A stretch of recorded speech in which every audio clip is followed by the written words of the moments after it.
Alors, il va y avoir deux premières présentations qui portent sur les eaux de la baie de l'Aiguillon et la troisième sur l'écologie des canards hivernants dans le Marais Poitevin et en Camargue. Il y a des gens de Camargue ici ce jour? Non? Il n'y a personne? Oh, il y en a un. En visio, il y en a. Oui, mais il y en a un qui a fait le déplacement. C'est bien. Bravo. Et la première présentation de la journée portera sur la dynamique à grande échelle des échanges de CO2 atmosphérique au sein de la zone côtière des Pertuis charentais. Et ça aborde une technique qui sera prochainement utilisée dans la baie de l'Aiguillon, justement pour mesurer ces flux de CO2. Ah bah bravo! Cette étude fait suite à une précédente étude qui portait sur la qualité des eaux de la baie de l'Aiguillon et qui a été réalisée également dans le programme Life Baie de l'Aiguillon en partenariat avec nos amis de l'Ifremer et la réserve de la baie de l'Aiguillon. Ça va commencer par un film introductif intitulé Qualité de l'eau en baie de l'Aiguillon et ensuite nous aurons nos intervenants. Notre intervenant, je crois qu'il n'y en a plus qu'un. Ce sera Pierre Polsonner, c'est bien ça. Eh bien, c'est le moment de lancer la vidéo Qualité de l'eau en baie de l'Aiguillon. Il y en a pour quelques minutes. Installez-vous confortablement, je reviens.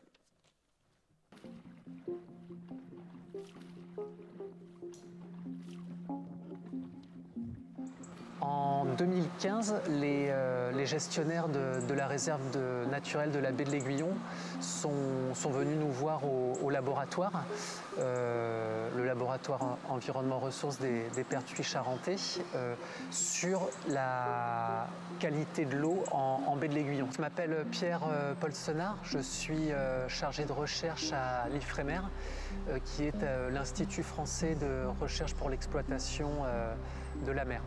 Je m'appelle Élise Coignot, je travaille à l'Office français de la biodiversité pour la réserve de la baie de l'Aiguillon. Dans le cadre du projet LIFE, l'eau a été analysée pour déterminer sa qualité. Donc c'est très important puisque la réserve de la baie de l'Aiguillon est caractérisée par divers enjeux. Donc la baie de l'Aiguillon est caractérisée par une biodiversité exceptionnelle et en plus elle est le siège de diverses activités, donc notamment l'activité conchilicole qui est réalisée donc, dans la baie de l'Aiguillon mais aussi dans le Pertuis breton. Nous avons donc construit un projet d'études et de recherche portant sur le continuum Marais Poitevin, baie de l'Aiguillon et Pertuis breton, au cours duquel nous avons suivi par des mesures sur le terrain en 2017 et 2018 la concentration de certains nutriments et de certaines formes du carbone transitant au sein de ce continuum. Donc, je m'appelle Louise Froud et je travaille pour la réserve de la baie de l'Aiguillon. Et là, on va aller changer une sonde sur la Sèvre niortaise. Donc c'est une sonde STPS et c'est une sonde haute fréquence puisqu'elle prend des mesures toutes les 10 minutes. Donc elle prend des mesures de température, de salinité et aussi de pression. Alors les zones intertidales, c'est réellement les zones d'alternance qui subissent l'alternance des marées. Donc par exemple en ce qui nous concerne ici, on a 2 marées hautes et 2 marées basses. Donc ce sont des zones qui s'exondent et s'inondent à chaque cycle de marée. Donc là, les données, elles alimentent l'étude Ifremer sur la qualité de l'eau. Ils ont par exemple étudié le décalage temporel entre les différentes stations, donc entre les points où on a mis des stations. Ça permet de voir le temps de déplacement des masses d'eau en fait en baie de l'Aiguillon. La problématique des zones intertidales, c'est qu'elles sont méconnues au niveau des processus, de ce qui s'y passe en termes de biologie, de physique, et pourtant elles sont très importantes au niveau du réseau trophique de ces systèmes. La colonne d'eau, c'est toute la masse d'eau en fait, qu'il y a entre la surface de l'eau et le sédiment. Et dans cette colonne d'eau, on trouve des molécules importantes qui sont appelées les nitrates. On analyse donc la qualité de l'eau pour essayer de comprendre en fait quelle est l'influence des apports d'eau douce dans la baie de l'Aiguillon et dans le Pertuis breton. Donc on analyse tous les composants de la qualité de l'eau, donc que ce soit par exemple les molécules polluantes comme les pesticides ou les molécules qui sont apportées et qui sont essentielles comme par exemple le nitrate ou le phosphore. Alors, l'idée du projet Aiguillon, avec cet objectif très général de suivre les concentrations en nutriments et carbone, était également de voir le lien entre cette qualité de l'eau et l'occupation du sol des bassins versants du Marais Poitevin. S'ils étaient plus agricoles ou si nous avions plus de prairies, ce qui est vraiment le cas au niveau du Marais Poitevin, qui est très diversifié, et également de voir l'influence de ces apports en nutriments et carbone sur effectivement la biodiversité de la baie de l'Aiguillon, qui est une vasière intertidale abritant des populations sauvages et cultivées de mollusques, notamment de moules. Donc de voir l'influence de ces apports terrestres en zone côtière et notamment sur la zone de la baie de l'Aiguillon et du Pertuis breton. Donc ces différentes études nous ont permis de démontrer donc les apports de ces deux molécules terrestres dans la zone côtière et les conséquences qui peuvent être liées. Et ces analyses vont nous servir après pour proposer des mesures de gestion pour essayer d'éviter ces apports importants dans la zone côtière. Bon, ce qui est sûr, c'est que les concentrations que nous avons mesurées, en particulier en azote, sont importantes et peuvent être importantes notamment en période hivernale. En période de forte pluviométrie, comme en 2018, nous pouvons atteindre des concentrations en matière azotée très importantes et comparables à ce que l'on peut trouver en Bretagne, par exemple, et qui sont des zones qui peuvent être à risque au niveau de ce nutriment. Donc les différentes mesures de gestion qui vont être proposées, donc notamment la mise en place de haies, de talus, de zones humides artificielles, vont engendrer une diminution des molécules terrestres apportées dans la zone côtière et de ce fait une meilleure qualité de l'eau dans la baie de l'Aiguillon et dans le Pertuis breton, ce qui aura des bénéfices pour la biodiversité et pour les différents usages, notamment la conchyliculture et la pêche. Un certain nombre d'études ont déjà montré que ces zones étaient capables de séquestrer du carbone autant que des forêts, pour montrer vraiment l'importance, et ceci à l'échelle globale. Et la problématique de ces zones, c'est qu'elles présentent une telle variabilité spatiale et temporelle qu'elles restent méconnues, et notamment les processus qui gouvernent cette séquestration de carbone et les flux qui transitent entre l'atmosphère et la colonne d'eau ou les sols des marais, par exemple. D'où l'importance de mettre en place des études et de s'intéresser à ces systèmes pour mieux les connaître et mieux connaître leur rôle au sein du cycle global et des cycles régionaux du carbone dans cette problématique de changement global. On essaye de sensibiliser le grand public, mais aussi les différents élus et les différents acteurs du Marais Poitevin et décideurs pour essayer vraiment de sensibiliser sur les différents polluants qui peuvent se retrouver dans la zone côtière, les conséquences sur la biodiversité et les usages, et de proposer donc à terme des mesures de gestion pour essayer d'éviter ces effets négatifs. Mais c'est top!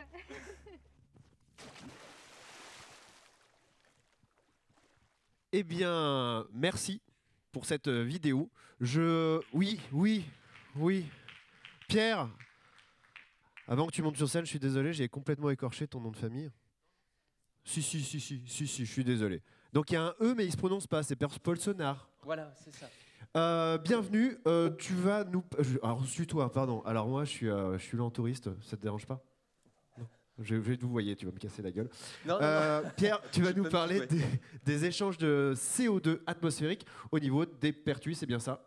Tout à fait, oui. Et tu auras besoin de cette télécommande, tu sais comment ça fonctionne? Là, oui, et tu vois, il y a un laser. Alors, faut pas le mettre dans la tête des gens. Faut juste l'envoyer ici, parce que sinon, tu peux leur faire perdre la vue. Pour le reste, tu as à peu près un quart d'heure, et on gardera 5 minutes de questions pour toi, Pierre, à la fin de ton intervention. Ben, merci beaucoup, Mathieu, pour cette introduction. Et donc, je vais rentrer directement dans le vif du sujet pour vous parler de la dynamique à grande échelle. J'espère que vous m'entendez bien.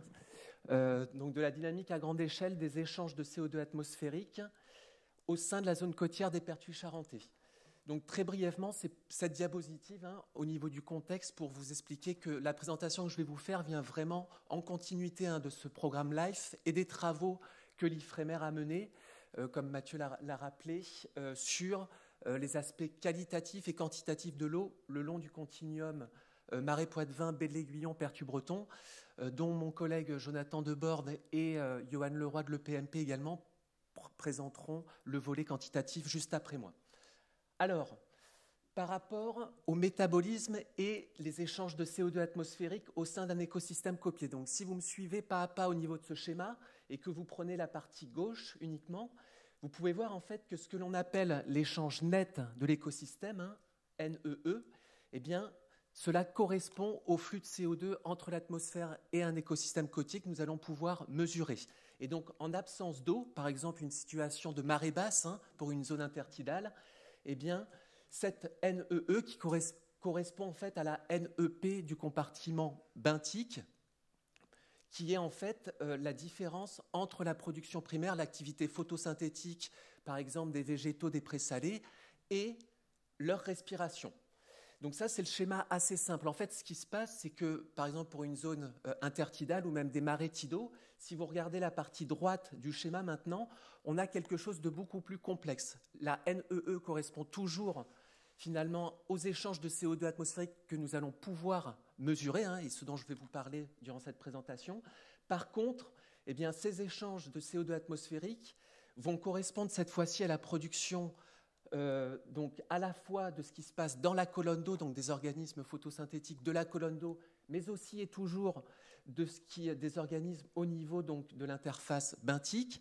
Mais ils vont également correspondre aux échanges et notamment à l'export terrestre de carbone, par exemple en provenance hein, des bassins versants, hein, donc ça fait le lien aux travaux et à la diapositive précédente.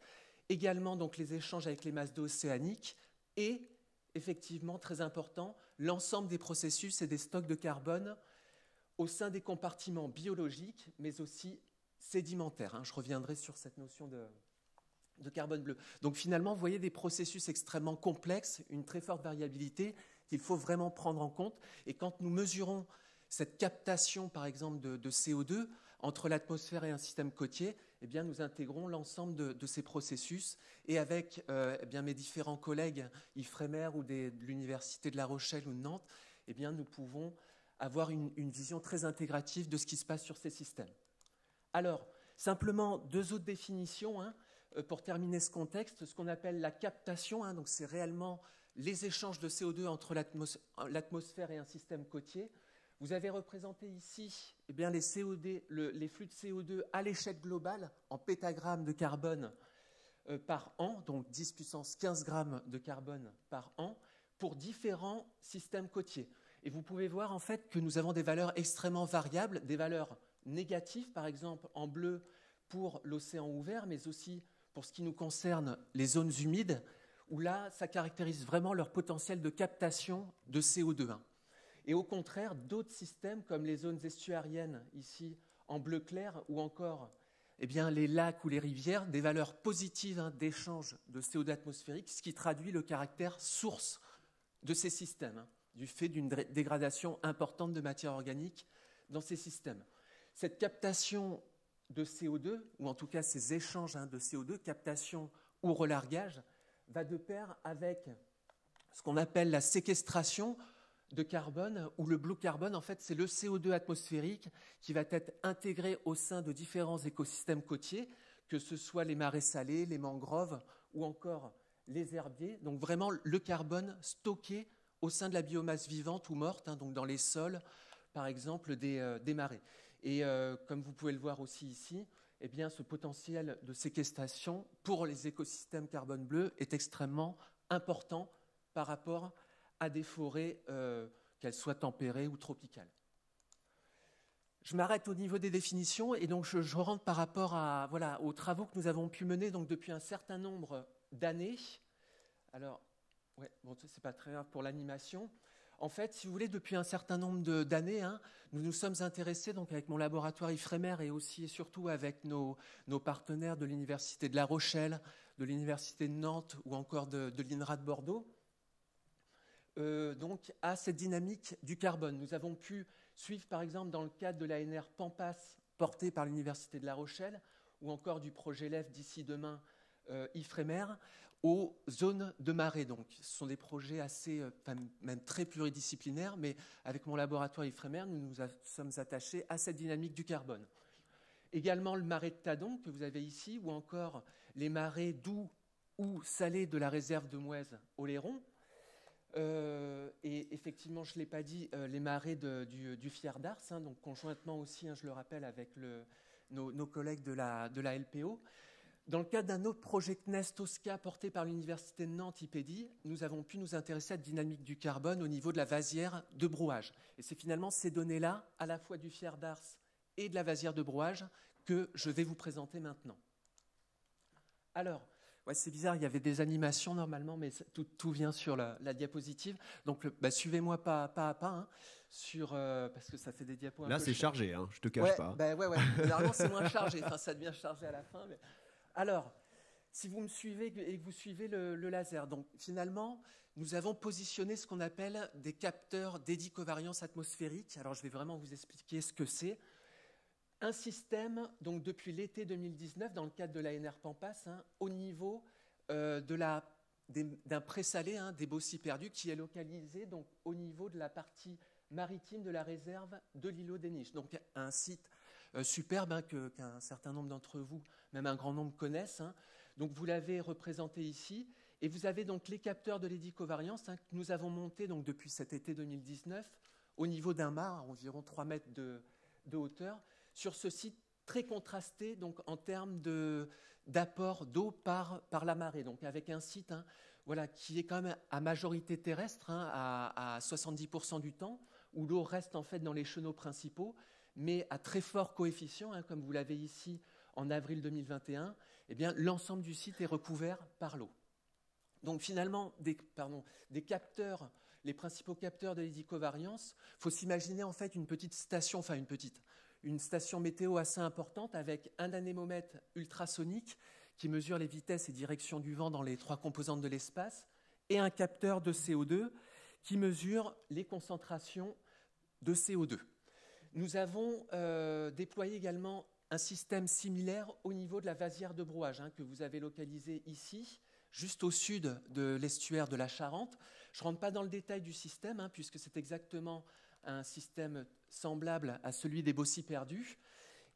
Par contre, j'insiste vraiment sur entre guillemets, la plus-value hein, de ces mesures qui sont extrêmement rares et qui nécessitent vraiment un travail très important, que ce soit déjà pour l'obtention des autorisations, mais aussi en termes de coût des capteurs et aussi et surtout par rapport à la mise en place, que ce soit au niveau des Bossis perdus ou en zone intertidale où en fait cette technique est très utilisée dans les écosystèmes terrestres et en fait nous, et en particulier c'est vrai que moi depuis mes travaux de thèse, nous l'adaptons finalement à des zones intertidales, ce qui est vraiment extrêmement compliqué et grâce vraiment à l'aide de mon laboratoire, des universités et également de nos collègues de la LPO, eh bien nous avons été en mesure d'avoir des séries en simultané en 2021, également en octobre 2020 et en 2021, donc de mars à fin juin, ce qui est vraiment très très rare.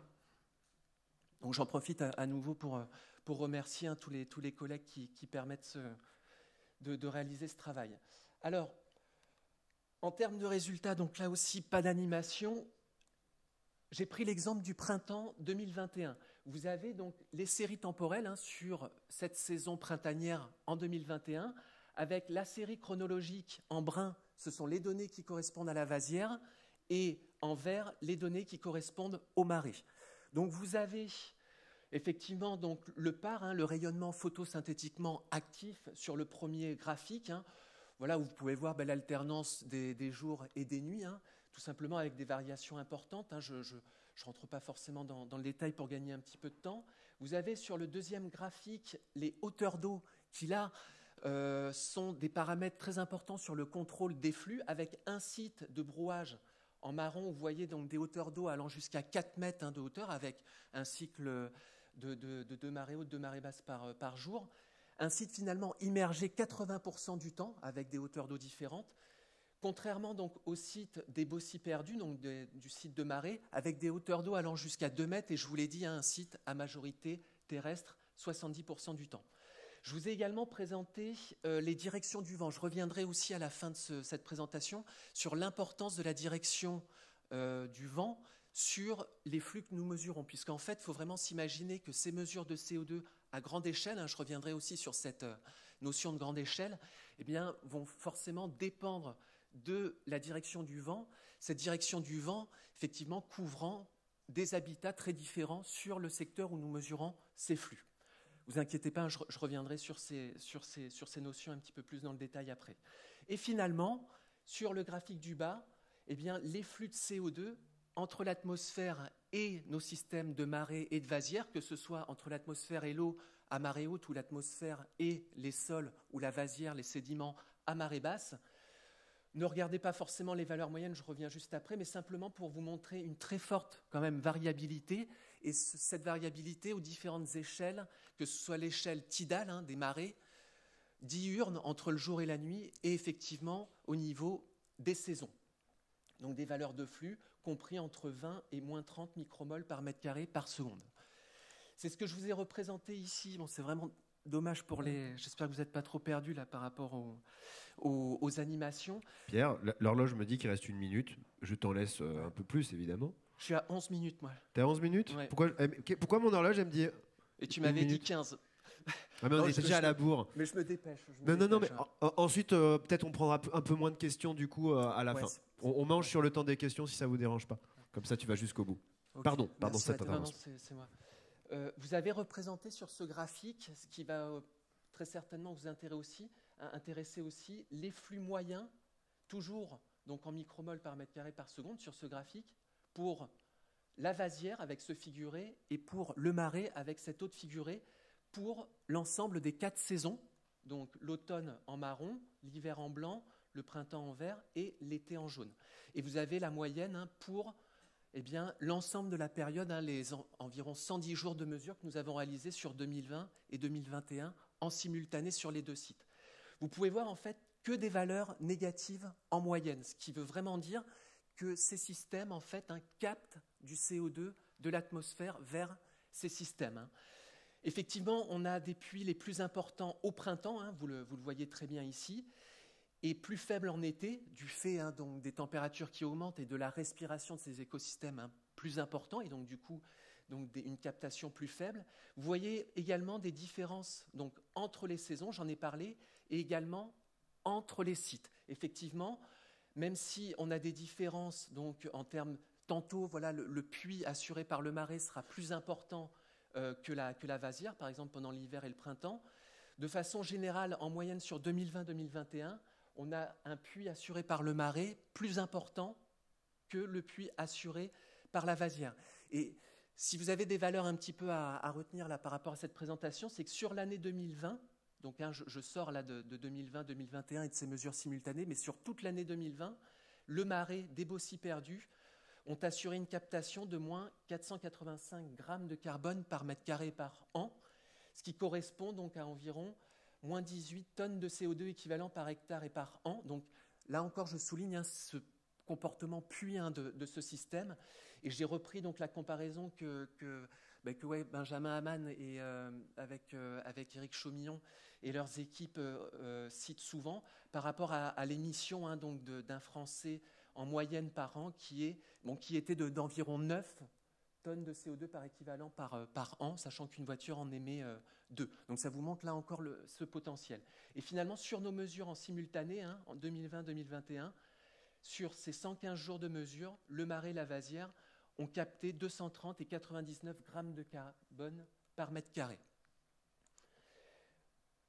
Je vais passer, parce que sur la dernière version de la diapositive, là, j'avais retiré cette diapositive. Je voulais simplement vous revenir sur avant de terminer cette présentation, sur les facteurs de contrôle et notamment les habitats qui contrôlent ces flux de CO2. Parce que je parle beaucoup de flux, mais finalement, derrière, vous l'avez compris, ce sont des processus physiques, biologiques qui gouvernent ces flux. Si vous regardez ce qui se passe, en fait, sur la gauche de cette diapositive, vous avez représenté ce qu'on appelle le footprint de nos mesures aux Baucis perdus, sachant que la station d'Hédicovariance est localisée ici. En fait, le footprint, c'est la surface autour de notre mât de mesure représentative des flux qu'on mesure. Et finalement, en fonction de telle ou telle direction de vent, je vous ai mis les différents secteurs, eh bien, nous allons pouvoir mesurer des flux correspondant à tel secteur d'habitat. Et en fait, ce qui est très intéressant sur cette diapositive, c'est que, en fait, nous avons pu montrer que entre ce secteur est-nord-est et ce secteur ouest-sud-ouest, à marée basse le jour, au printemps 2020, eh bien, nous avions un puits plus important sur ce secteur en comparaison à celui-ci, avec un couvert d'habitat beaucoup plus représenté par les spartines et les obionnes que les vasières à hauteur de 37% sur ce secteur. Et même chose durant l'été, quand en fait on double la surface représentée par les obionnes de 37 à 60%, là aussi nous avons un puits plus important sur ce secteur que sur l'autre. Et j'insiste, tous paramètres environnementaux confondus, ne variant pas par ailleurs. Donc on a vraiment un contrôle de ces habitats sur nos flux. Voilà. Et on a très rapidement la même chose au niveau de la vasière de brouage, où nous avons pu mettre en évidence, en fait, on a des habitats différents autour du mât. Et si vous regardez la couleur verte ici, c'est sur la vasière en automne 2020, le puits assuré par un secteur devant, donc c'est ce secteur-là, majoritairement représenté par des huîtres, des récifs d'huîtres sauvages, nous avons un puits le plus faible. Voilà. Pour terminer cette présentation, je voulais simplement vous citer le projet La Rochelle Territoire Zéro Carbone. Le vice-président de la CDA en a parlé tout à l'heure, et en particulier l'axe carbone bleu qui est porté par la CDA de La Rochelle et notamment Christine Dupuis au niveau de l'université de La Rochelle, où en fait, à partir on a déjà mené un certain nombre d'actions donc au niveau des pertuis charentais, mais pour faire le lien avec les précédents travaux du cadre du LIFE, nous allons à partir donc de la rentrée après cet été donc 2022 mettre en place ce même type de système au niveau du continuum Marais Poitevin baie de l'Aiguillon, donc des présalés de la baie de l'Aiguillon et du Marais Poitevin, donc avec nos collègues là aussi de la réserve de la baie de l'Aiguillon, pour justement bien continuer nos mesures et qualifier et quantifier ce potentiel de captation suivant effectivement la typologie des écosystèmes. Sachez que par ailleurs, d'autres mesures sont actuellement menées, que ce soit avec le port de plaisance de La Rochelle, aussi au niveau du marais de Tadon depuis un certain nombre d'années, et également au niveau de l'herbier de Zoostère. Voilà. Je tiens, pour terminer, vraiment remercier à nouveau les organisateurs de ce colloque, le Parc naturel régional, et puis nos collègues de la réserve de la baie de l'Aiguillon. C'est toujours avec plaisir de venir présenter nos résultats. Et aussi, je l'ai dit, l'ensemble de mes collègues Ifremer et hors Ifremer qui ont permis de réaliser ces mesures. Voilà. Merci. Merci Pierre-Paul Senard. Oh, il y a une coccinelle sur la scène. C'est pas mignon. Merci de nous avoir rappelé l'importance de ces zones côtières pour la captation du CO2. Moi, je suis pas un spécialiste, mais j'ai quand même compris, donc c'est que tu as bien expliqué. Oh, il la ramasse, c'est pas choubidou ça. Regardez-moi ça. Nous aurons le temps de prendre une question pour Pierre concernant sa présentation, mais rien ne vous empêche d'aller à sa rencontre autour d'un café tout à l'heure pour avoir plus d'informations. On est aussi là pour se rencontrer hors du cadre de cette salle. Y a une main qui s'est levée en premier, donc je vais vous... est-ce que c'est... Il y a même un micro qui parvient jusqu'à vous, monsieur. On vous écoute.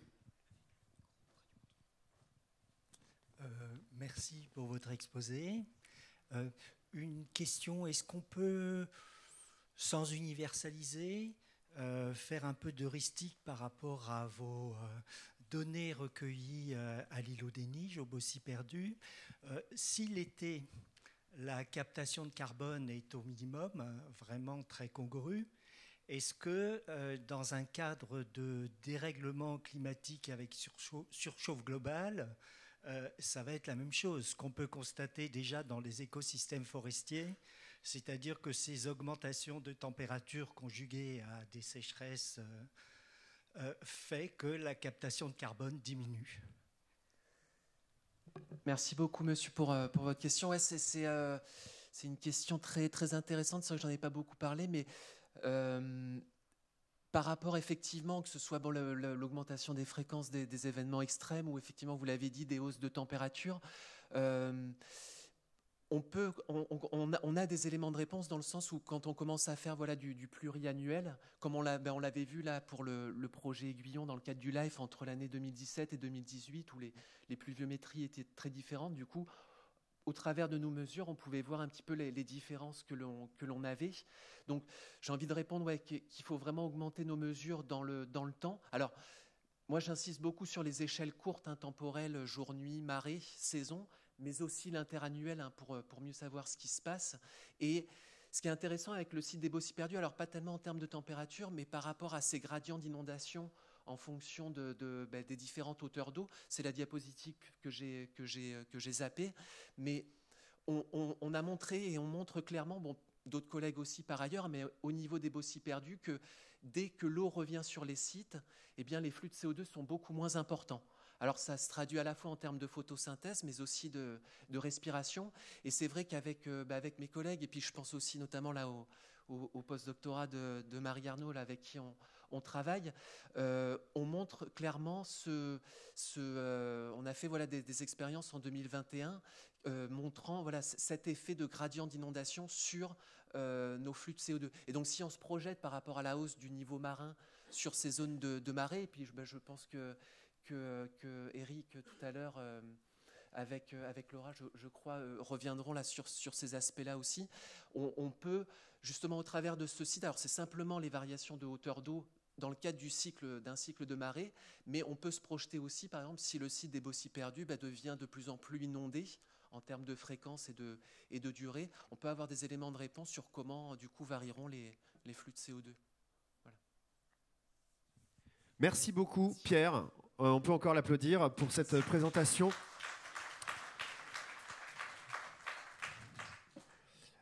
On va un peu sortir du CO2, non sans passer par un fun fact. On m'entend ? Un fun fact que j'ai vu sur Twitter. Valérie Masson-Delmotte, que je suis sur Twitter, a fait aujourd'hui sa mesure la plus élevée en intérieur de CO2. Elle a mesuré une salle de classe dans un lycée à plus de 4000 ppm. Donc voilà, c'est juste pour vous dire à quel point les lycéens respirent leur propre... Bref, c'est dégueu.